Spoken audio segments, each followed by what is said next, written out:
channel, Modest Fashionista. This is Alicia. Today, my guest with me today is Summer.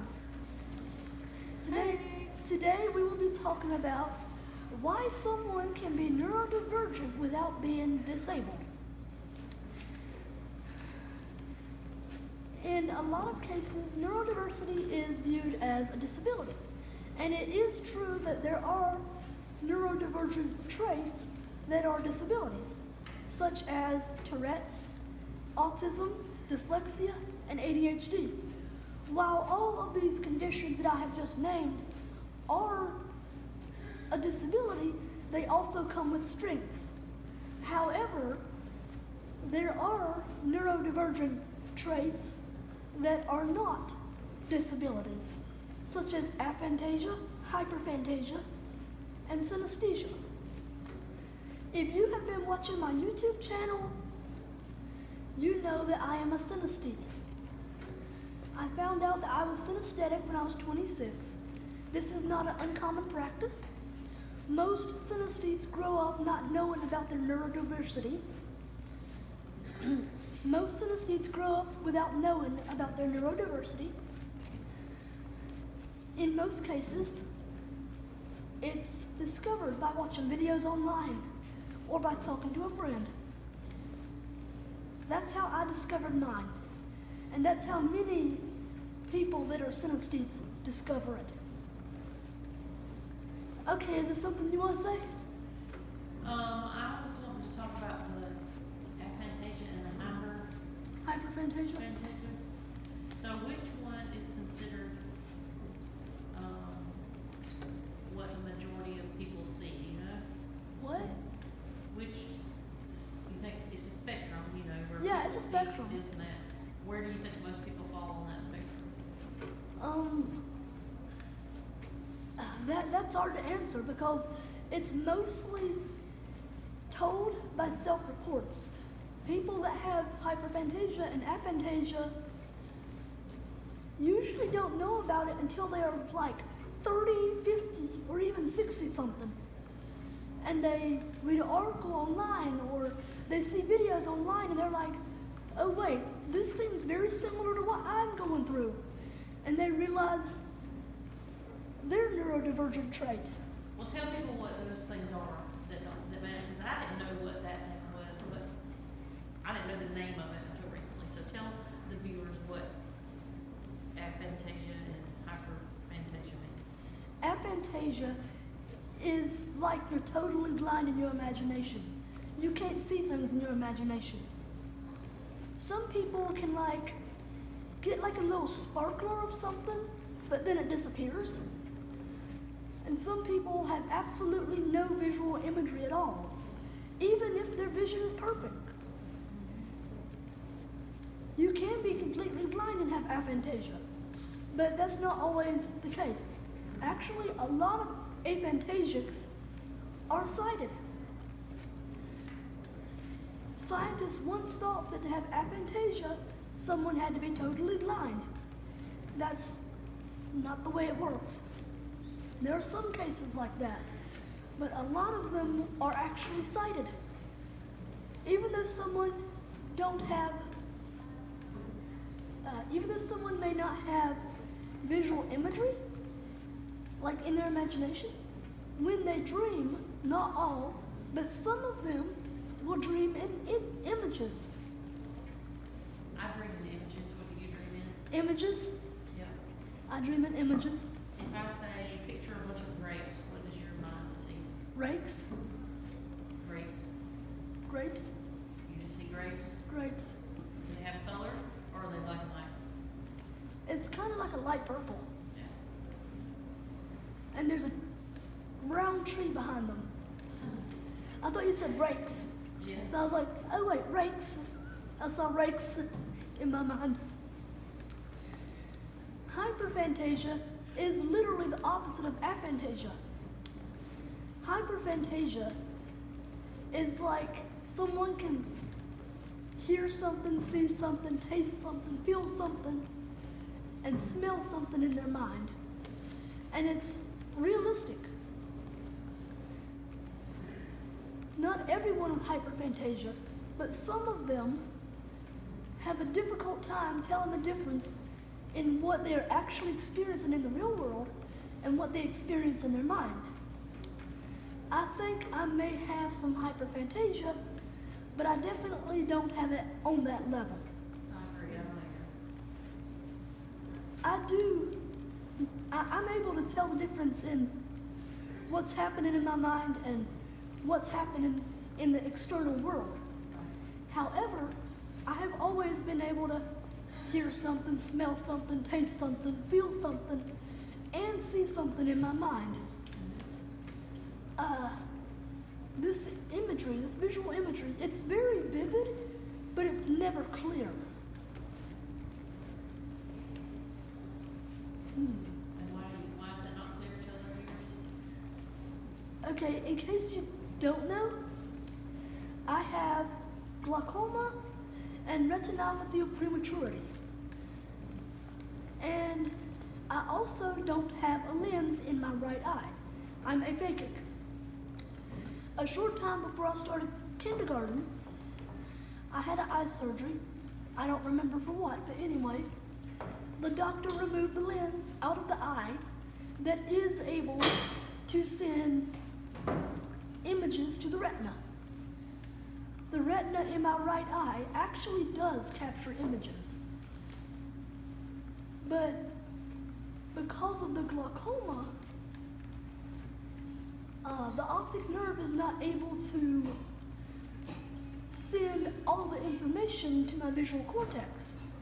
So my visual cortex does receive images from the retina and the optic nerve, but they're not like the images that most people see.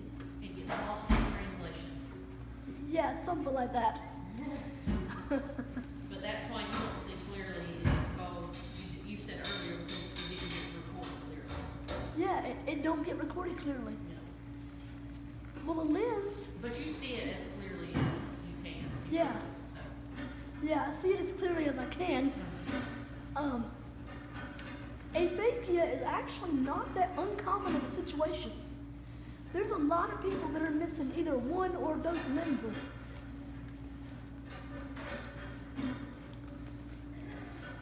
So someone can be neurodivergent without having a disability and not be lying about it. I'm neurodivergent because I have synesthesia. I also have a disability, but it's not like a cognitive disability. It's not a learning disability. It's a visual disability.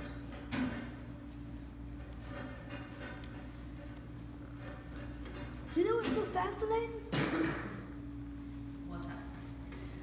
When I dream, I almost never see any lights and shadows in my left eye.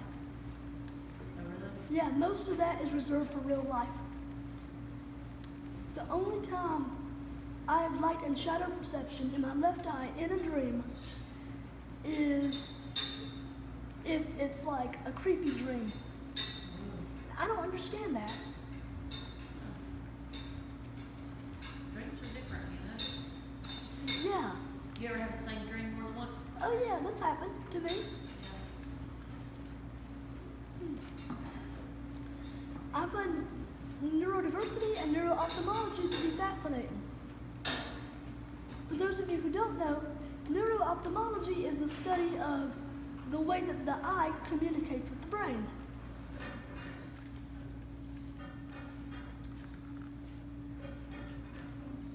So do you have some kind of synesthesia? Not real strong, you know. I understand how people can smell color or a number be associated with a color or things like that. I understand, so, but I don't experience it very strongly. Some people are projectors and some people are associators.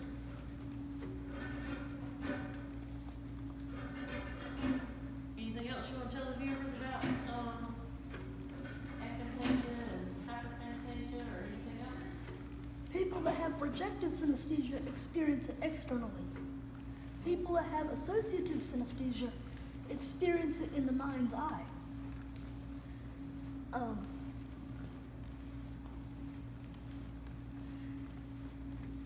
think I may have a little bit of hyperphantasia. I certainly don't have aphantasia. Yeah, I don't understand that. Do you? Could you imagine somebody say, imagine an apple and you don't see anything? That would be different, for sure. That's hard for me to imagine it, even though I don't see anything.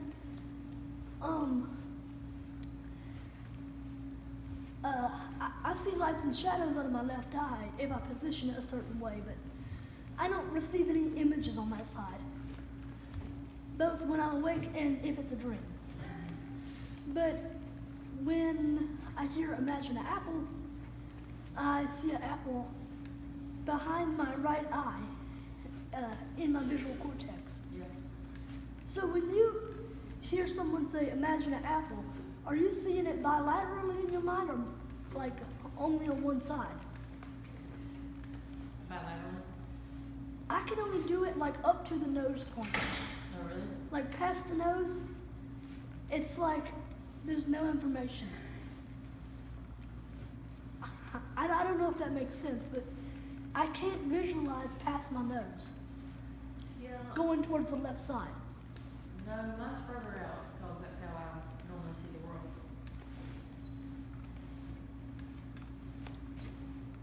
Yeah.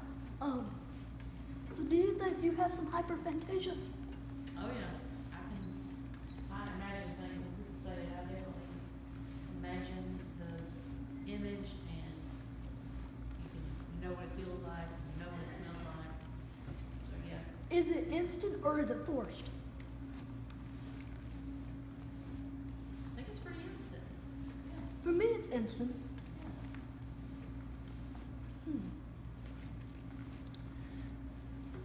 What is your earliest memory, since we're on the topic of neurodiversity? It's a funny one. What is it? It's falling out of a window. I was probably 3 or 4, and I was sitting in a window, and it just had the screen on it. It didn't have the glass on it. Oh no. And my mom said, "Don't lean back, Summer." And I said, "I'm not leaning back." And she said, "If you lean back out of that window, you're gonna fall out of that window." And I was like, "I'm not leaning back." No. And the next thing I know, I was on the ground. Do you remember? Do you remember falling? No, not really. I just remember sitting there and then remember getting up off the ground. Huh. What's your earliest memory?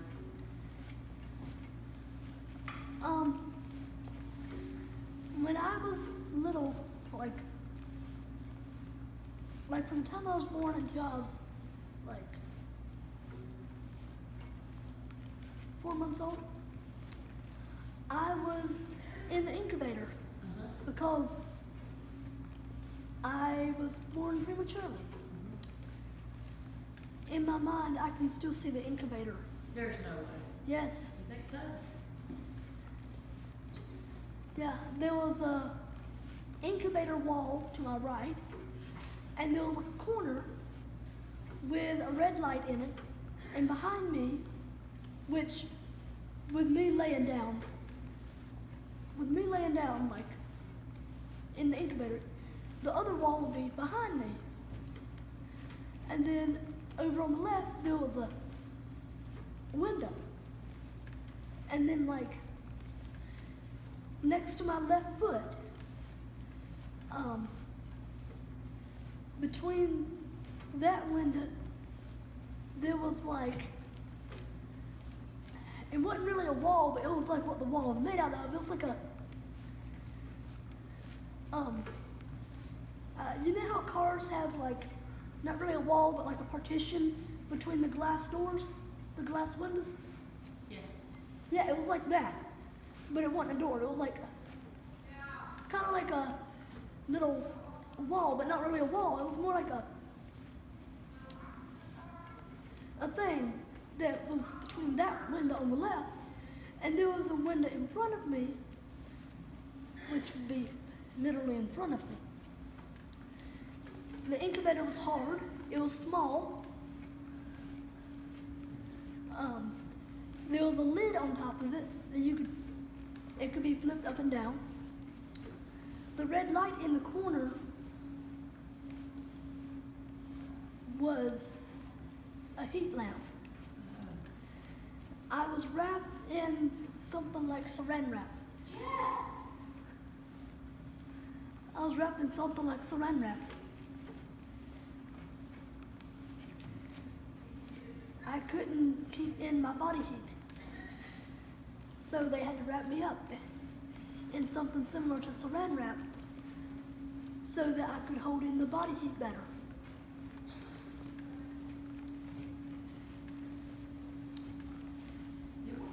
It worked, though you're here. Yeah. Yeah, but it ruined one of my eyes.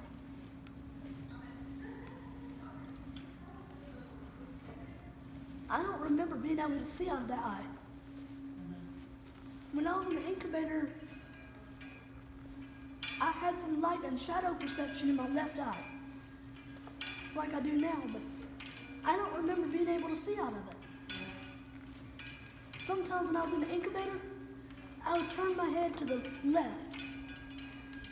If I turned my head to the left, I could look out the window, and I would see the walls. Like the walls of the room. If I turned my head to the right, I would see the walls of the incubator. How many people do you think remember something like that? Not very many.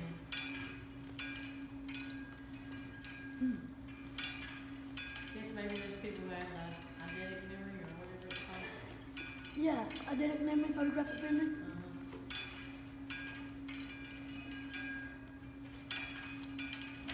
Am I one of these people? I don't know. I How do you explain photographic memory? have no idea. I don't have that. I can tell you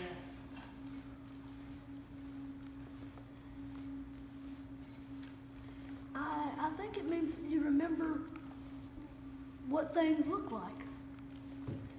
Well, that is basically true, but I don't remember what things look like the way you see them because I've never seen the way that you see if you are sighted.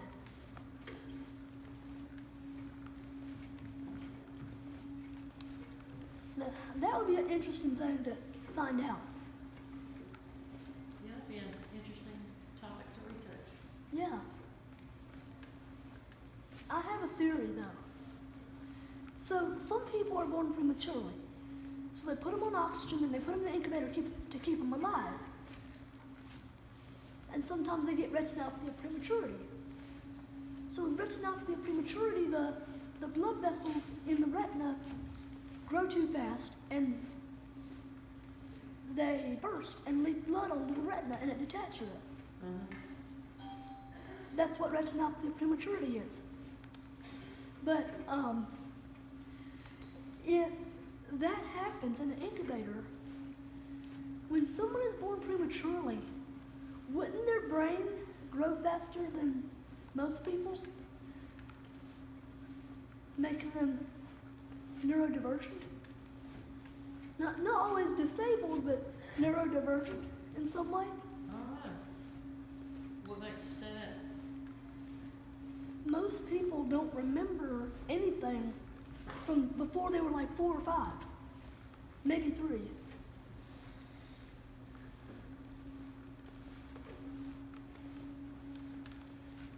I don't remember coming home from the hospital. I don't remember when my parents took me home from the hospital. But like, I remember that.